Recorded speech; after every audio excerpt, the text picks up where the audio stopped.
Bugün çiğsla hürmetlik vatandaş ikinci aynen vay geçerimler 2021 yıl ikinci aydan 24. günü vatandaşım. Yok arkalık siyana devamı.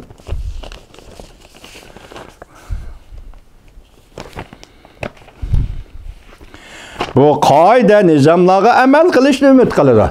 Şimdi ama devam endi. Prezident Joe Biden'ın ağzıda bayan kılgan medeniyet kaide nizamları ibaresi derhal sabık devlet işlakatı Mike Pompeo'nun tenkit kılışığı uçurdu. Sabık devlet işlakatı Mike Pompeo mundaq dedi, men Prezident Joe Biden'ın şu günü keşte muşu sözləvatqan çeğini körgünümde. Prezident Joe Biden'ın Cumhuriyet Kompartiyasının asallık milletlerine ziyankeşlik kılışını, medeniyet kaide nizamlarıdaki perk digelliğini körgünümde. Ben köngülsüz buldum. Bu yerde Cumhuriyet'de yüz berge vakalar negizlik, kişilik, hukuk, negizlik tecavüz kılışlar. Andaktı medeniyet nizamnama kaidegeler yok. Bir yerde Cumhuriyet'de yüz berge vakalar negizlik, kişilik, hukuk, tecavüz kılışlar. Dünyanın mesuliyeti var ki, ornunda durup karşı turuşu gerek. Prezident Trump, sabık Prezident Trump rehberliğindeki Amerika bu işini kılalıdı ve tamamladı. Yüzden aldığı koyga vazifini tamamladı. Kürüveli iş tesemez ki sabık devlet işlakatı Mike Pompeo 4 yıl hakimiyet beşiri turgandı. Cungo qaratkan siyasetten pehirlendi. Sabık devlet işlakatı Mike Pompeo Prezident Joe Biden hükümetine haydakçılık kılıp mundaq dedi. Cungo'ga qattiq bolsaң haybi körüsteleysen. Ondan Amerika'nın erkinliğini qoğdap qalalaysan. Sabık devlet işlakatı Mike Pompeo mundaq dedi. Sen qattiq bolgan çığında, sen kudretlik bolgan çığında, ey bebek kuch körüsteleysen. Şunda qılgandala Amerika'nın erkinliğine kapalet kılışını orullap keteleysen. Sabık devlet işlakatı Mike Pompeo, Prezident Joe Biden hükümetine mundaq aytip berdi.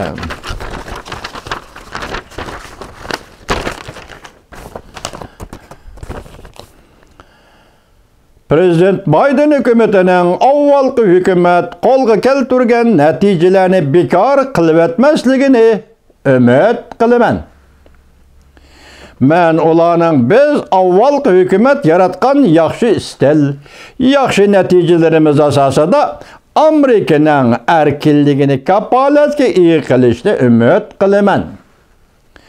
Eğer şunda kılıdığın bolsa biz ulanın yani Prezident Joe Biden hükümetinin belgilegen nişaneden razı bolumuz dedi sabık devlet işlakatı Mike Pompeo. Men muşillik siyadi sizge nimini ispatlap vermekçi buldum başta aytkandak vatandaşım.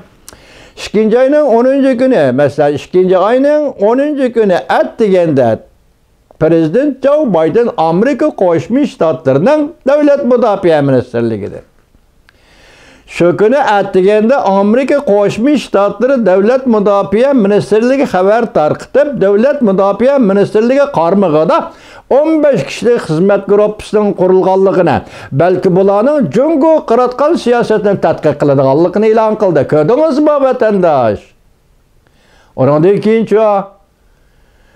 2. ayının 10. günü düştüğün kiyen, hizmet grupusu kurulup bolğandan kiyen, hizmet grupusunun hizmet tertipleri aydınlaştırılıp bolğandan kiyen, Prezident Joe Biden, Cungo'nun reis Xi Jinping ile telefonda sözleşti. Siz siyasetdeki robroluqның nime ekanligini yoki bir tarafda harakat qilyapsiz, harakatning o tarafida bir ko'langi bor vatandosh. Shundaqmi ya? siz hazır prezidentimiz Joe Biden efendi, prezidentimiz Joe Biden efendi reis Xi Jinping'le telefonda sözleşiyordu. Şu günü düştün keyin.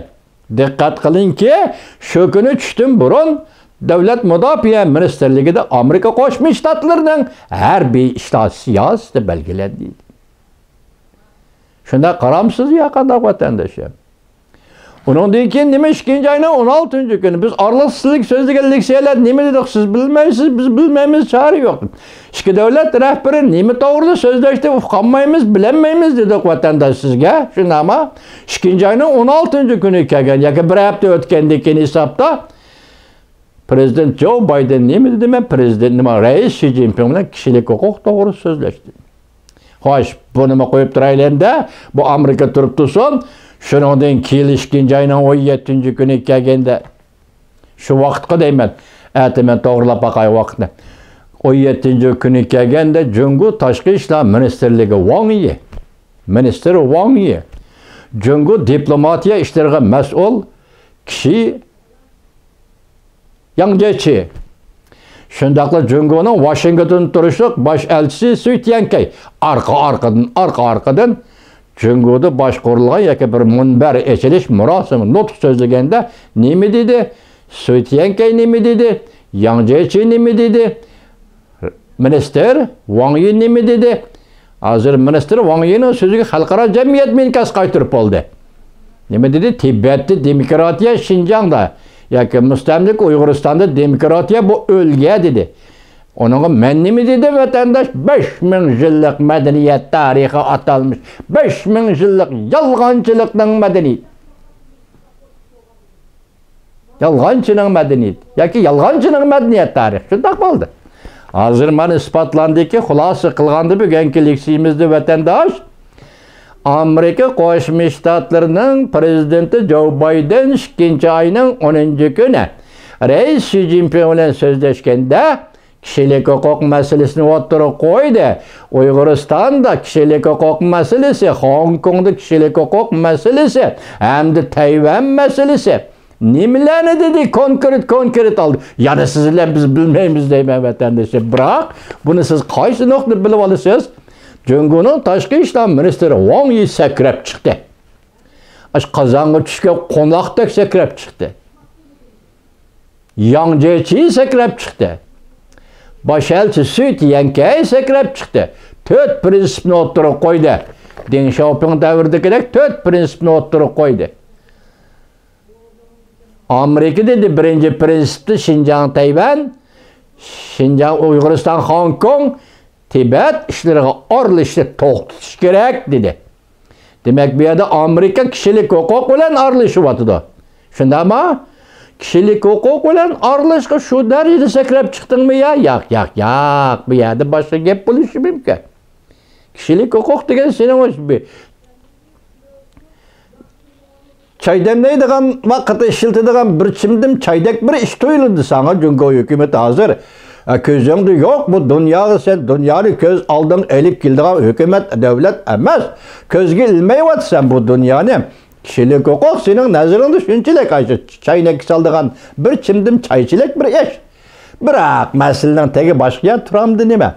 Eğer onda koymuşsun neymiş ki sakrap çıktın Wang Yi, Minister Wang Yi efendi. Neymiş ki sakrap çıktınız Yang Jiechi efendi. Yani neymiş ki sakrap çıktınız baş elçi Sui Tiankay efendi. Sade gep nime? Sizler aşkarlayamaydıgan, kişiye eğitip veremeydigan. Gep sade nime? Şuna müşlik şeylerini teyyarlap gelip sizlerge sözlerden vatandaşlar. Hoş vaqt bulunlar vatandaşlar.